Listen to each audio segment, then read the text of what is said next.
What's up, Tim Sykes here with Beamer. We are in Kansas. We are talking about this $1 million plus card. If you click the link below, you can check out Beamer's guide to Pokemon trading. There's actually some free videos too, in case you don't want to fully commit yet. We have a free video series, but you know, to literally acquire, I mean, this is your card. You acquired this. That's correct. How much did you pay for this card? Well, we bought it a couple years ago in 2018, and after grading fees and the price of the card, it was around $40,000 back then. $40,000, Yeah. and now it is 7 figures. So Correct. I want you guys to understand, a lot of people laugh at penny stocks, a lot of people laugh at Bitcoin, a lot of people laugh at trading cards. And yet the market determines the pricing. It's not about anybody who's narrow-minded. It's not about who's laughing. If you know the market, if you learn the market, you laugh all the way to the bank. And I want to be very clear about that, because there's a lot of narrow-minded people out there. They're like, Pokemon, what? Penny stocks? And I get that. Like when I came here to Kansas, Beamer's not a random guy. He's Amir's brother. Amir worked on the Save the Reef documentary. That is his baby. If you click the link below, there's going to be 2 links. First link is Beamer's guide, and there's going to be, again, free videos for you. Second link is Beamer's brother's documentary, Save the Reef, right? And Which we all need to really save the reef. That's we a real need to thing. save the reef, and it takes money. That's and right. you need to make that money, okay? And it takes change. Yeah. Say that. That's actually a good slogan. Leave a comment below this video saying, I want change. Whether you want change for yourself, change for your family, change for the world. It starts with studying, acquiring knowledge, getting freedom, getting money, because, you know, if you're working for somebody else, you can't change, right? Like, you have to put food on the table. Don't even get me started on that. Let's talk about this card. $40,000. How did you know that this was going to be so big? Like, why did you just put $40,000 into this little piece of cardboard?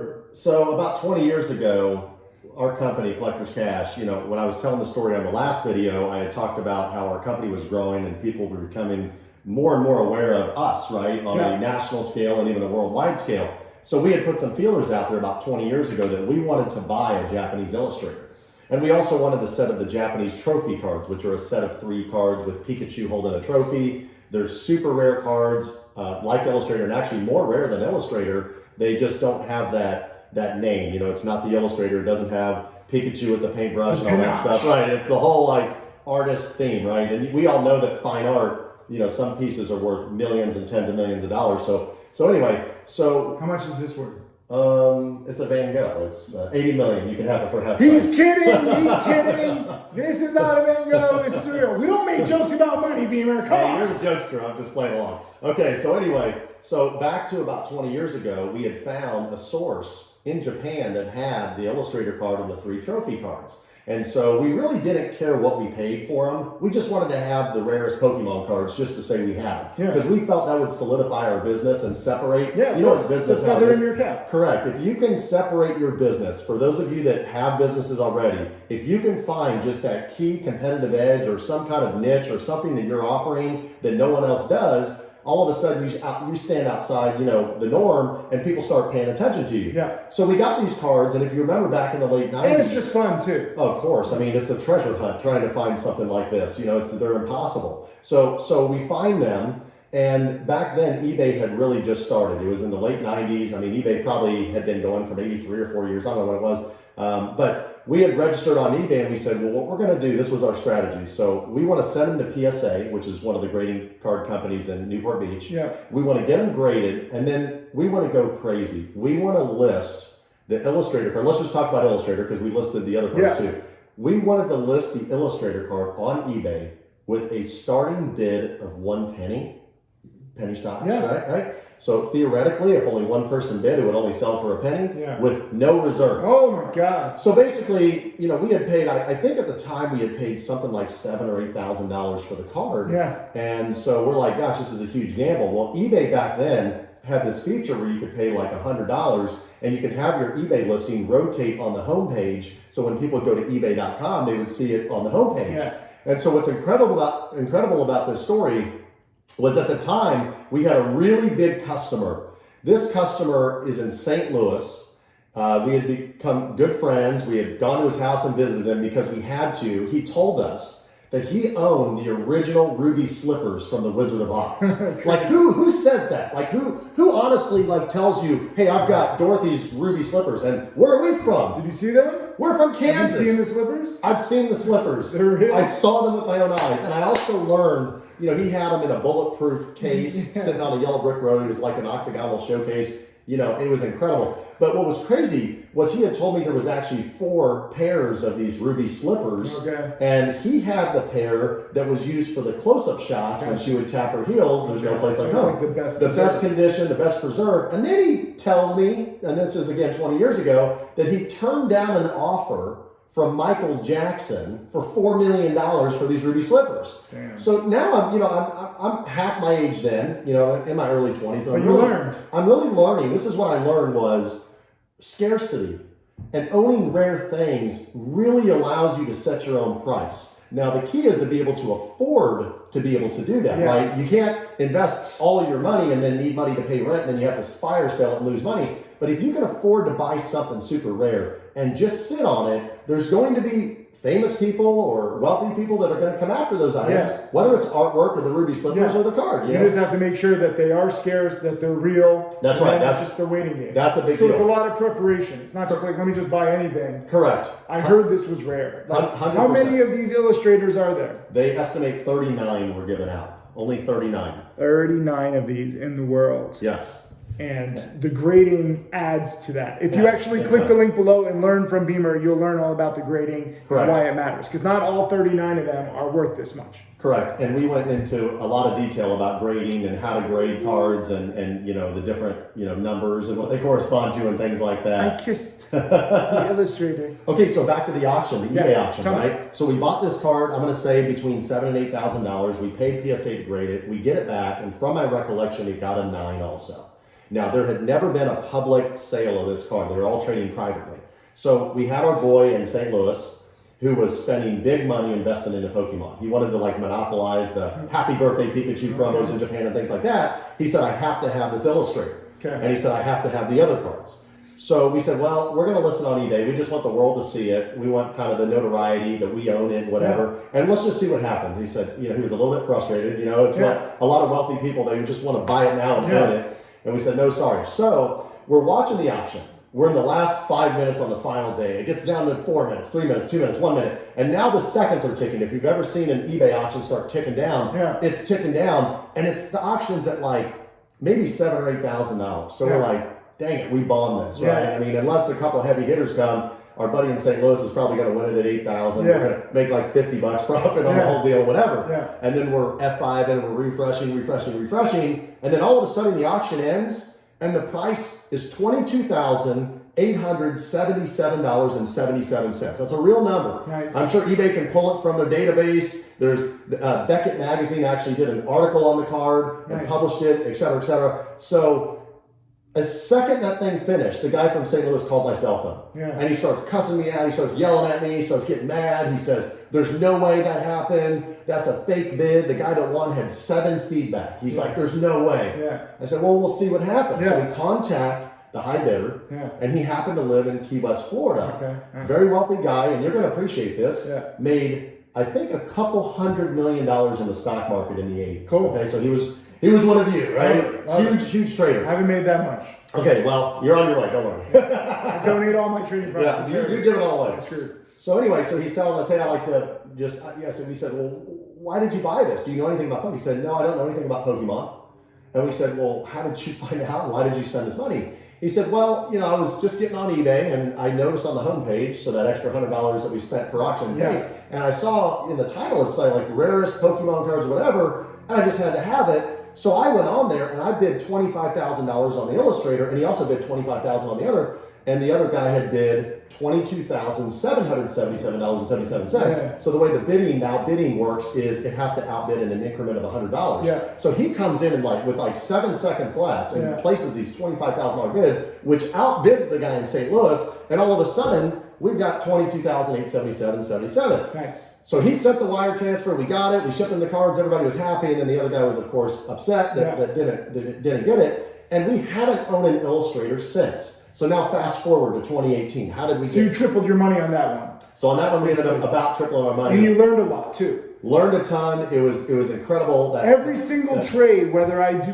make money or lose money, it's education, and that paves the way to bigger, potentially better trades in the future. I want to make that very clear, because I have a lot of students who are doing well, but they started small. That's and right. you started small. So this is not your first illustrator. No, this is not the first. And so we tried to get another one. I think it was 2017, or it was probably 2017. We had some contacts in Japan, and we would go to the national tournament, and the Japanese guys will usually show up because they want to buy, sell, and trade, and they want to play in the tournament in the United States, things like that. They want to hang out. Yeah. And so I'd asked some of them that I had known, hey, can you get an illustrator? Because they've got all the contacts back home.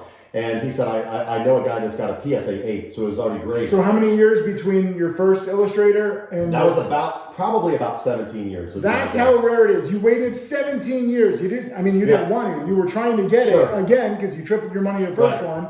But they're just not out there. Right, and it's not that we couldn't necessarily have bought one, it's that we couldn't have bought it right. At the right price. Correct. Like, would you pay double for what a stock's worth, right? It doesn't matter if you love a company and a stock, you love Tesla stock, you're not going to pay double the stock price just because you love Tesla. You're going to... Some people, Tesla's a bad example. But okay, but at least right now, you get the point that I'm saying. I'm not a big stock guy, I don't really trade stocks, but the point I'm making is, we could never find another illustrator at a price. You couldn't find a deal. We could not find a deal, right? And that's one thing is in cards, you have to separate the emotion from the money. That's trading too. Right. Trading cards and trading stocks are very similar, right? Sure. Like too many people fall in love with these companies, they fall in love with these cards, and they'll just pay any price. And that's not a way to make money, right? Because then you're just like, you let your emotion go. Ideally, you find a deal, you stay logical, you stay rational, and then you sell it to the emotional people. And that's how you profit. Correct. And I was taught once you make that profit, you never look back, right? Because you can never predict the future if the card or the stock is going to triple after you sell it or whatever. And it always is painful. You're like, But you had that experience from your first illustrator. Was it an illustrator? Was it the same card? Yeah, it was the exact same card. It was one of the other 39. And so you had that experience. Yeah. And then you're like, okay, I tripled my money here. I stayed patient. And then I sold it and, reaped the rewards. Now let me try to get it again. Right. So fast forward to 2017 and I'm meeting with my Japanese guys and they got the translator there. So we're going back and forth and he finds this PSA 8. Yeah. And the PSA 8, I said, well, how much? Because for me, it wasn't. What was the other one? The first one? The first one, I believe, was a 9. I think we graded the first one. I think it was a 9. Okay. It should have been a 9. There's history of it. You can look it up. It was either an 8 or a 9, but I remember it being a 9. But anyway, so fast forward then. And he says, I got a PSA 8 for $25,000. And I said, I'll take it. And he said, okay. And it really wasn't a function of negotiating. You had talked about me being a negotiator. It's funny, I had given a speech in Beverly Hills a couple years ago in front of a small crowd of people because the guy, my dear friends, Sean Callaghy from New Jersey and Chris Crone from Utah, great guys. Chris is a big YouTuber. They had put on this awesome event that was packed with a bunch of information. And I said, if I negotiate here, I could risk losing the deal. And sometimes being greedy in negotiating costs you the deal. For sure. So when you know you want it and it's kind of priced right, I said, you know what? Especially with the language barrier. It's like if things can be misunderstood, I just want to get it. And I figured 17 years later, I'm paying only a few $1,000s more than I got for the other one. I mean, I've got to be priced in right. Yeah. And it wasn't about getting it to sell it. We didn't even want to sell it. We just wanted to have it. Another one. Just to have it, just to show it off, right? Cool. Unfortunately for us, I didn't act fast enough. I got busy and I probably let 2 or 3 months go by before I remembered that I had committed to this. And he hadn't asked me for the money because he was just brokering the deal. And then I contacted him and said, oh, the owner sold it. And I was like, you gotta be kidding me. Well, that card ended up selling, I guess, for $100,000. Okay. Well, in the middle of that, we basically had negotiated this card for about $40,000 at the time. And we had bought it in Japanese yen. What was interesting and what you have to be very... Was this the same seller or a different seller? This was the same guy, but I believe he brokered it for another person. Okay. He was just the same broker. Okay. Yeah, he flew it from Japan, met us in Nashville, Tennessee for Pokemon Worlds in 2018. So just to recap, I know this is confusing for some people. First illustrator, you basically tripled your money. Yep. Second illustrator, you missed out because you didn't act fast enough. Yes. This is your third illustrator. This is the third one, right. That is correct. And so the third one, the difficult thing is they make a lot of fakes of this card. So everybody's trying to fake it and scam people. So being able to have the experience to drop that kind of cheddar on one card, if you're wrong, you lose $40,000, right? And good luck getting it back if the guy's in Japan and he scammed you. So we're up in the hotel room and the translator's there and we're all hanging out and I probably spent an hour and a half looking at the condition. I've got a jeweler's loop out, I'm going through it. I finally agreed to buy it. And we didn't know exactly if the auction that had finished with the 8 for 100,000, whether or not the buyer actually paid for it, because a lot of times an auction will inflate. It'll just be a shield bidder or something. So you weren't sure if it was worth 100. Correct. Yeah, but we'd already negotiated the deal, and it was and you already. figured, I mean, the last time you sold it, you got like 22, 24. Right. So like worst 20. case, you lose a little, but Correct. theoretically, it's appreciated in a decade since. And after examining the card, I was pretty confident that it would be around an 8, and was hopeful that maybe I would get lucky to be a 9. It looked really good.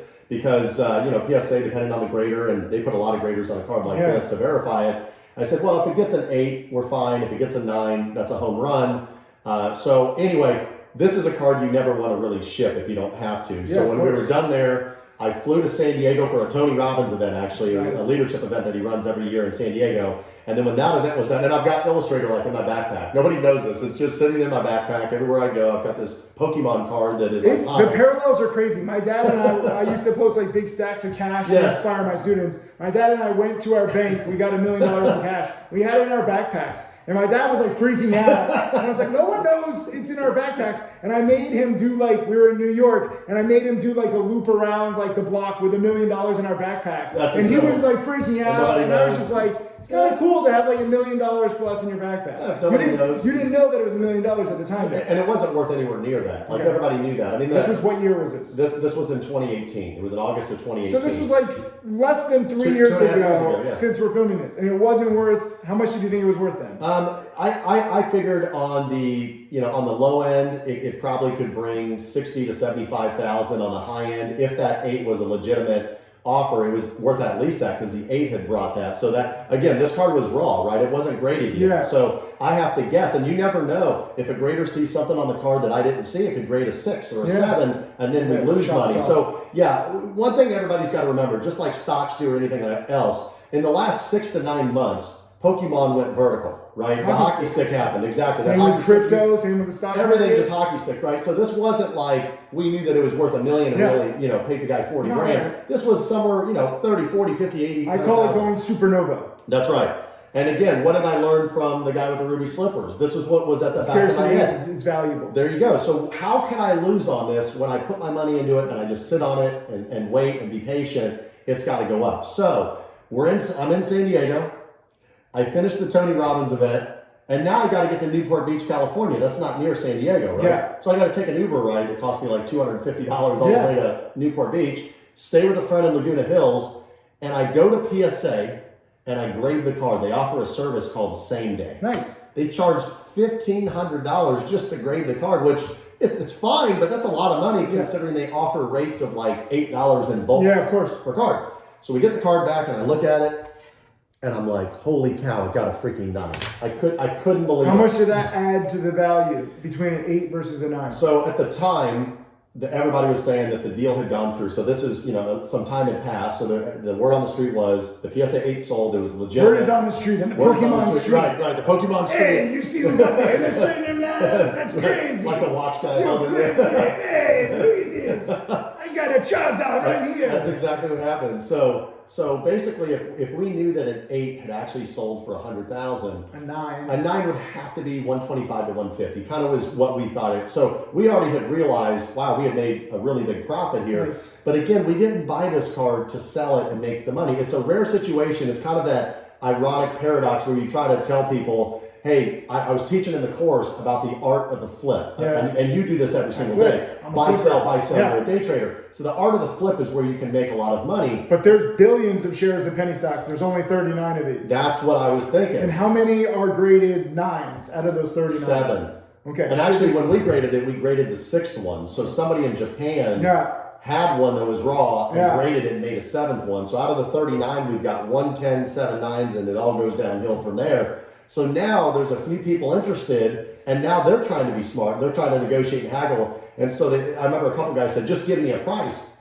And I told the guy $200,000, And he goes, "You're crazy. The PSA 8 only sold for 100." I said, "You know what? I am crazy. And I'm just going to hang on to the card because this isn't going to be a part you of know you have the Collector's Cash." precious. You're like Schmiegel. You're not giving up. I'm not Schmiegel. You're going to go into the lava holding this thing. Literally, like you're going to disappear into the lava, and then it's just going to be the illustrator left. No, it's hopefully that doesn't go in lava. It'll just incinerate.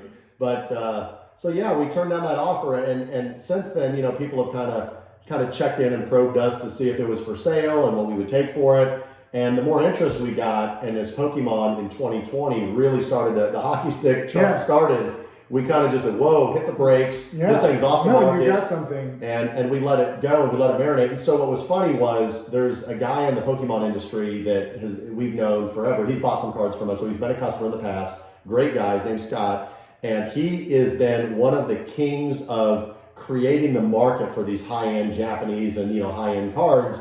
And he's just been more of a collector. And even though he's bought and sold some stuff, he's really helped set markets for some of these rare cards. So I think at one time he owned 2 or 3 illustrators. Crazy. And I think this is the most expensive out of anything in the Pokemon universe. Yeah, this is like number one. In baseball card terms, this is like the Honus Wagner card or the Mickey Mantle rookie. Or in stock terms, this is the Berkshire Hathaway stock. Like this is the big boy. Okay. And it trumps everything else anybody wants to talk about. How many offers have you gotten? Offers of like 500,000 now? So we had that was months ago. We had people telling us, hey, this 400,000 and 500,000 or 600,000, and then a few months ago it was like 700,000, and then one I think auctioned for like 960, so almost $1 million, and then somebody did a trade. So someone actually did buy it for 960,000. So I haven't verified that. Okay. But somebody texted me and said one went for 960. Okay. And then there was a public article that got published that there was $1 million trade that happened. So it wasn't a sale, but somebody traded a solid $1 million worth of cards for one illustrator PSA 9. So anyway, so that kind of sums up kind of how we got it, how we got to this point. And there's one on eBay right now for $3 million. And what's that graded? That's graded to 9 also. It's one of the other 9s. And he had it, here's what's funny. It was the one that was listed for $2 million. And I remember when he listed it, everybody thought he was crazy because this is probably when it was worth 300,000 or 400,000, right? And they said it's crazy. But it's the same guy I was telling you about, Scott. Every time he's had one, he set a new record. Yeah. So they've always told him he was crazy, and then it went up in price and actually sold. So many lessons here. I want to sum this up. You started small. This is not your first trade, right? That's correct. Like this is very important. Yeah, baby steps. Everyone wants these big dollar trades, but correct. If you don't have the experience, if you don't have the knowledge, you can't pull it off. Maybe you might get lucky just like being in the right place at the right time in this hot market. But if you actually want to, keep doing it and keep profiting rather than losing, like you don't want to pay like, oh, I bought this card for 200,000 and then due to lack of preparation, the market tanks or, it's a fake and you lose it all. Like if you get too greedy, you will lose. So as amazing as this is and as amazing as your success and my success, we're all just one trade away from, total just humiliation. Not necessarily bankruptcy because we don't put all our money into any one play, but humiliation. If you ever get too greedy, the market will humble you. So you must stay conservative. You're always looking for deals. There are, stocks that go supernova. There are cards that go supernova. This is very different than penny stocks. So don't listen to any penny stock promoter who's going to take this video and be like, look, this card, you just held onto it and it keeps going. There's only freaking 7 of these graded. Penny stocks issue hundreds of millions or billions of shares. Okay, they dilute everybody. So it's supply versus demand. Penny stocks are the opposite, or like all the Topps cards I collected as a kid. Yeah. They're all worthless because the Topps made billions of them. And I can just picture like the Topps executives like drinking champagne in the factory, printing all these baseball cards of cardboard. And I'm like picturing, the Mickey Mantle 1952 Topps is worth so much. Let me just hold on to it. But it was supply versus demand. The reason why the 1950s Mickey Mantle or the Honus Wagner card is worth so much, because no one took great care of them, or very few people. Yep. And so that becomes scarce versus all the cardboard where, I was like touching it with my oily hands. That's why this is in a plastic case and it protects it. So click some links below. We're going to teach you all about Pokemon trading. It is so important to learn different asset classes, no matter if people are laughing. I mean, you're proof that this is like a big business. I mean, aside from just this card, he has a whole different business called Collector's Cash, which we'll post a link to also. So you don't necessarily have to go with like the biggest Pokemon card in the world. Again, start small. This is what I tell all my students. Start small, scale up after you have trades, after you have experience. experience under your belt. But thank you for showing You're this. welcome. And thank you for sharing You're welcome. all this information. I mean, It's been fun. This is just amazing. Look at what is possible in today's world. Who knows what's going to happen? What do you think's going to happen when the art world gets into Pokemon cards? Because Pokemon's nothing but art. I wouldn't be surprised if this goes to like, 5 million or 10 million. It could, okay? I'm not trying to get greedy. I'm just saying when you have that hockey stick growth, especially like how Michael Jackson wants stuff. I mean, or wants his stuff. Right? Yeah, when he was but there's a lot of rich people and they want to feel special and they have the money. Like there's a lot of hedge funders who make 500 million, $1 billion, $2 billion per year. And they want to diversify. Just diversify or just for their ego. Sure. Rich people do crazy stuff. That's true. Okay? So me just holding this, there's a lot of rich people like drooling. And, I want the illustrator. And to me, I mean, I appreciate it. I appreciate your story, but I don't fully appreciate it yet. I'm still learning about this too. You're never rich enough not to want to learn about a new industry. Always want to learn different niches and just how the world works and how trading works. It's fascinating. So thank you again. You're welcome. Click some links below. Study up!